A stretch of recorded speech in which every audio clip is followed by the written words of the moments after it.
Assalomu alaykum akalar. Mana navbatdagi yuklarimiz ham chiqib ketyapti. Yuklarimiz Namanganga chiqib ketyapti. Bu tarafda 11lik S profillarimiz. Bu yuklarimiz Toshkentdagi do'konimizga chiqib ketyapti. Mashinamizning oldiga tarnovlarimiz va qora yo'lniklarimiz yuklandi. Bu tarafda 40lik tarnovimiz, bu tarafda 30lik tarnovlarimiz.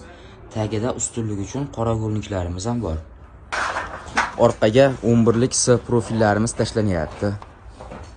Profillarimiz uzunligi 250. 11lik S profillarimiz ustiga 13lik arkalarimiz taklayapmiz. Bu 13lik arkalarimizni 3 tasi 6 metrga duga qilingan.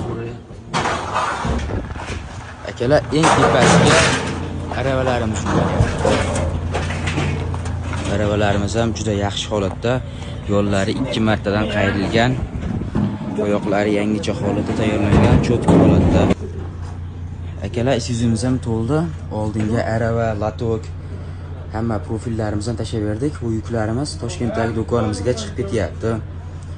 Murojaat qilaverasizlar, barcha turdagi mahsulotlar bor.